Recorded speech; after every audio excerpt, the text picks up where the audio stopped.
माजी मंत्री माननीय आमदार संजय भाऊ कुटे, माझे सहकारी ओमप्रकाश भरत राऊत आणि पत्रकार मित्र, पंतप्रधानांनी परवा पेट्रोल डिझेलच्या किमतींच्या संदर्भात राज्य सरकारांना एक आवाहन केलं। मी मुद्दाम पंतप्रधानांचं वाक्य पुन्हा वाचून दाखवतो। ते असं म्हणाले की I am not criticising, just appealing. मी टीका करत नाहीये, मी फक्त एक आवाहन करतोय। Some states did not reduce local taxes on petrol, diesel, despite center's excise duty cut. आता पंतप्रधानांच्या या आवाहनामध्ये पश्चिम बंगालच्या, महाराष्ट्राच्या मुख्यमंत्र्यांना राग येण्यासारखं काय होतं? त्यांनी फक्त एवढंच म्हटलं की ज्या राज्यांनी पेट्रोल डिझेलवरचे व्हॅट कमी केलेले नाहीत त्यांनी ते करून जनतेला दिलासा द्यावा। पण पंतप्रधानांच्या या आवाहनावरती ज्या पद्धतीच्या प्रतिक्रिया दिल्या गेल्या आणि ज्या भाषेत दिल्या गेल्या त्याच्यावरून एक स्पष्ट झालं की मुख्यमंत्री पदावर बसलेली ही माणसं, त्यांची बांधिलकी जनतेशी नाही, त्यांना जनतेशी काही देणं घेणं नाही, जनतेचे प्रश्न सोडवण्याचा मुद्दा त्यांच्या समोर नाही। त्यांच्या समोर केवळ स्वतःचा अजेंडा आहे आणि स्वतःचा अहंकार आहे। आपण मुख्यमंत्र्यावर म्हणजे सगळ्या देशापेक्षा मोठ्यावर असं मानणाऱ्या काही व्यक्ती असतात, त्यातला हा प्रकार आहे। पेट्रोल डिझेलच्या मुद्द्यावरून आम्ही सातत्याने महाराष्ट्र सरकारला हे आवाहन करतो की राज्य सरकारने लावलेले जे व्हॅट आहे, व्हॅल्यू ॲडेड टॅक्स, तो कमी करावा। तो कमी केला तर जनतेला दिलासा मिळू शकतो। आणि हे केवळ आम्ही तोंडाने बोलत नाही, तर केंद्र सरकारने गेल्या ऑक्टोबरमध्ये 2021च्या ऑक्टोबरमध्ये सेंट्रल एक्साईजमध्ये कपात केली आणि पेट्रोल डिझेलच्या किमती आटोक्यात ठेवण्याचा प्रयत्न केला। तो केल्यानंतर सर्व राज्य सरकारांना केंद्र सरकारने आवाहन केलं की तुम्ही सुद्धा व्हॅट कमी करा आणि लोकांना दिलासा द्या। केंद्र सरकारने हे सांगितल्यानंतर भारतीय जनता पार्टीची राज्य जिथे आहेत त्या त्या ठिकाणी व्हॅटमध्ये कपात केली गेली। काही राज्यांमध्ये आज पेट्रोलवरती किती टॅक्स वसूल केला जातो ते मी सांगतो। उत्तराखंडमध्ये 14 रुपये 51 पैसे टॅक्स सरकार घेतं, उत्तर प्रदेशमध्ये 16 रुपये 50 पैसे घेतं, गुजरातमध्ये 16 रुपये 56 पैसे घेतं, हिमाचल प्रदेशमध्ये 16 रुपये 60 पैसे घेतं, आसाममध्ये 17 रुपये 38 पैसे घेतं। आणि याच्या उलट महाराष्ट्रामध्ये आपण 32 रुपये 15 पैसे भरतो, आंध्र प्रदेशमध्ये 31 रुपये 59 पैसे, राजस्थान 29 रुपये, केरळ 27 रुपये, पश्चिम बंगाल 26.5 रुपये, झारखंड 26 रुपये, केरळ 26 रुपये, तेलंगणा 26 रुपये। त्यामुळे या राज्यांना व्हॅट कमी करण्याची संधी आहे, त्यांनी ते केलं पाहिजे, एवढंच फक्त पंतप्रधानांनी सुचवलं। त्याच्यावरती काही गोष्टी ज्या महाराष्ट्राच्या संदर्भात महत्त्वाच्या आहेत की एकतर केंद्र सरकार पैसा जमा करतं, कर जमा करतं आणि आम्हाला देत नाही, असं जे सांगितलं जातं ही वस्तुस्थिती नाही। पेट्रोल डिझेलवरती जमा केलेल्या करामधून जेवढा केंद्रीय कर, राज्याचा कर तर राज्याकडेच राहतो, तो केंद्राकडे जात नाही, पण केंद्रीय करामधून सुद्धा 42% रक्कम ही राज्यांना परत मिळते। त्यामुळे केंद्राकडून मिळणारा 42% रक्कम आणि त्याशिवाय राज्य सरकारचा व्हॅट, एवढा पैसा राज्य सरकार पेट्रोल डिझेलच्या प्रत्येक लिटरवरती वसूल करत असतं। आणि त्यामुळे गेल्या 6 महिन्यात महाराष्ट्र सरकारने 3,500 कोटी रुपये जमा केले। बरं, 3,500 कोटी रुपये जमा करून तुम्ही केलं काय? त्याचा वापर कुठे केला? त्या मुद्द्याकडे मी नंतर येतो। पंतप्रधानांच्या आवाहनावरती प्रतिक्रिया देण्याच्या नादामध्ये जीएसटी परताव्याचा मुद्दा परत एकदा काढला गेला। की महाराष्ट्राचा जीएसटी परतावा अजून मिळालेला नाही. थकबाकी, परतावा आणि थकबाकी. माझी विनंती आहे राज्य सरकारशी संबंधित प्रत्येक व्यक्तीला, मुख्यमंत्र्यांसकट सगळ्यांना, की एकदा शब्दांचे अर्थ समजून घ्या. थकबाकी कशाला म्हणतात? रक्कम देण्याची मुदत संपेपर्यंत थकबाकी नसते. रक्कम देण्याची मुदत संपल्यानंतर जर ती रक्कम मिळाली नसेल तर ती थकबाकी असते. त्यामुळे खऱ्या अर्थाने जीएसटीच्या परताव्याच्या बाबतीत किती थकबाकी आहे याची माहिती राज्य सरकार खुलेपणाने द्यायला तयार आहे का, हा माझा एक प्रश्न आहे.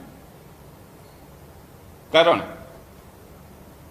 जो जीएसटीचा परतावा मिळणं बाकी असं राज्य सरकार म्हणत आहे, त्यापैकी 13,782 कोटी रुपये राज्य सरकारला मिळालेले आहेत आणि 13,627 कोटी रुपये जुलैपर्यंत द्यायचे. त्यामुळे थकबाकी हा विषय नाहीये.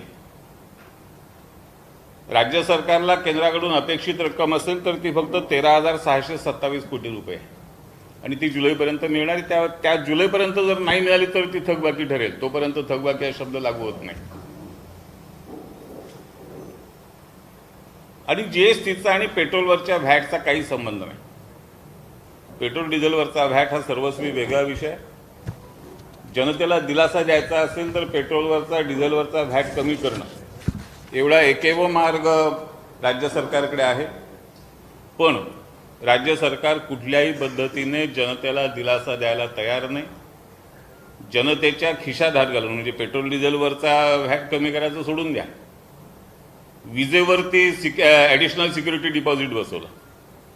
जी जुनी कनेक्शन्स आहेत, जुनी मीटर्स आहेत, त्यांच्याकडून आता ॲडिशनल सिक्युरिटी डिपॉझिट वसूल करणं चालू आहे. कशासाठी आहे?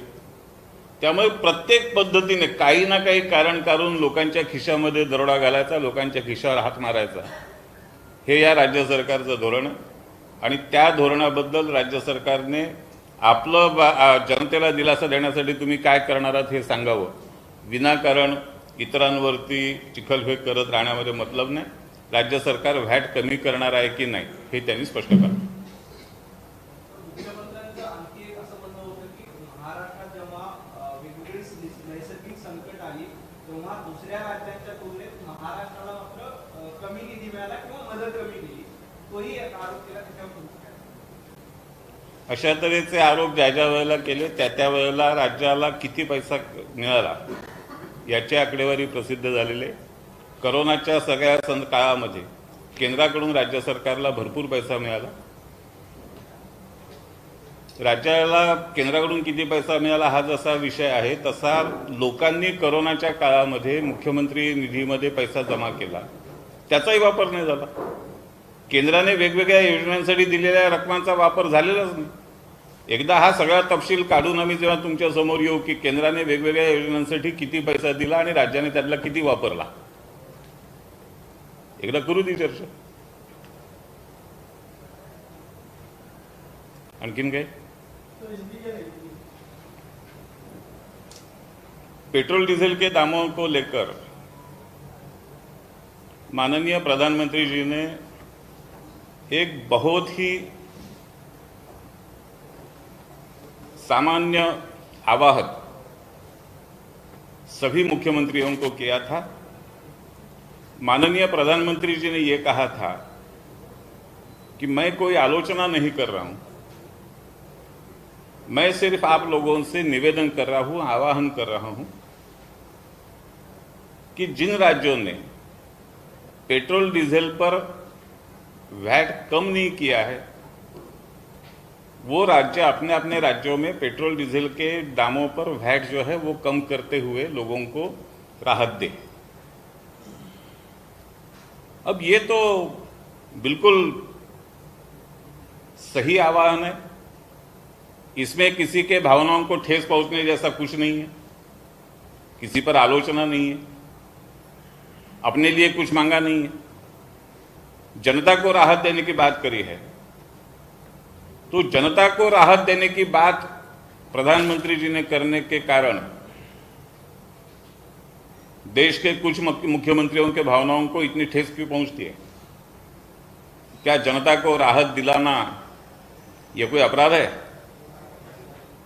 जनता के साथ इतना कड़ा संघर्ष ये मुख्यमंत्री क्यों करना चाहते हैं? हम महाराष्ट्र में ये बार बार मुद्दा उठा रहे हैं कि पिछले अक्टूबर में केंद्र सरकार ने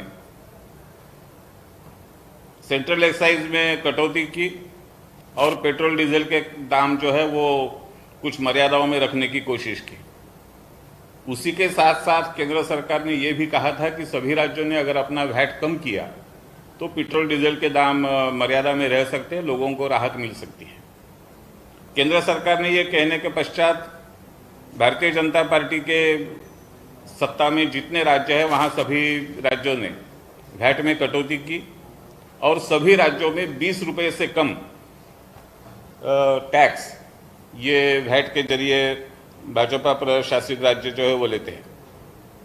उसी के सामने जो बिगर भाजपा शासित राज्य है वहां वैट कम नहीं किया है। महाराष्ट्र में हम वैट के कारण 32 रुपये 15 पैसे 32.15 रुपीज पेट्रोल डीजल पर ज़्यादा देते हैं। मैंने खुद सारा इसका हिसाब लगाकर ये अनुचित क्यों है ये भी दिखाया है। राज्य सरकार अगर वैट में कटौती करती है तो जनता को राहत मिल सकती है और ये राज्य सरकार ने करना चाहिए। यह हमारा फिर से एक आग्रह का मुद्दा है। जहां तक प्रधानमंत्री जी के आह्वान का सवाल है और उसके ऊपर जो जवाब महाराष्ट्र के मुख्यमंत्री महोदय ने दिया है उसमें मुख्यमंत्री कहते हैं कि हमारा जीएसटी का जो हमें जीएसटी का परतावा जो हमको मिलना है वो नहीं मिला है वगैरह वगैरह। तो एक बार उसकी सारी सही जानकारी जो है वो लोगों के सामने आनी चाहिए। अभी तक 13,782 करोड़ इतना जीएसटी का परतावा राज्य को मिल चुका है और बाकी जो है 13,627 करोड़ का वो जुलाई तक मिलना अपेक्षित है। तो ये कहीं भी कहीं थकित ड्यू नहीं है और जो है वो सही समय पर मिलेंगे। लेकिन एक बात फिर से लोगों के सामने रखना जरूरी है कि जीएसटी का और वैट का कोई संबंध नहीं है। अगर ये सारे कांग्रेस और बिगर भाजपा सरकारें जीएसटी के बारे में एक सहमति बना लेते थे कि सारे पेट्रोलियम प्रोडक्ट्स जीएसटी के अंदर आए तो ये मामला ही खत्म होता था। और हमने बार बार इसकी कोशिश की। हमारे नेता और पूर्व वित्त मंत्री अरुण जी जेटली ने भी ये मुद्दा रखा था कि ये पेट्रोलियम प्रोडक्ट्स हम जीएसटी में लाएं। उस वक्त कांग्रेस से लेकर सभी बिगर भाजपा मुख्यमंत्रियों ने अर्थमंत्रियों ने विरोध किया और इसको जीएसटी में लाने नहीं दिया। वही रवैया आज भी कायम है। तो इसका ये सारे व्यवहार का मतलब जाहिर है कि ये जो बिगर भाजपा शासित का सरकारें है, फिर वो कांग्रेस की हो, कांग्रेस आघाड़ी की हो, महाराष्ट्र में जैसे शिवसेना, राष्ट्रवादी कांग्रेस और कांग्रेस की महाविकास आघाड़ी है, ऐसे सारे कोई भी सरकार हो, ये सरकार लोगों को राहत देने की मानसिकता में नहीं है। लोगों को हर तरह से लूटने की कोशिश ये सरकारें कर रही है और हम इसका विरोध करेंगे। चर्चा परत एकदा नव्यानं सुरू होते अशी शिवसेनेने वक्तव्य केले की भाजप आणि एनसीपी 2017चा फॉर्मॅट ठरला होता, अशी काही शक्यता परत एकदा आहे का? कारण परत ती चर्चा नव्यानं सुरू होते। मला माहित नाही, मी त्या चर्चेत तेव्हाही नव्हतो, आता तुम्ही प्रश्न दिले त्याच्यामध्ये काही नंबर दिले, नाव आणि नंबर, ही सगळी ती एजंट आहेत का की त्यांना नाही काहीच नाही, फक्त ते आले, ते पेपर यूज झाला.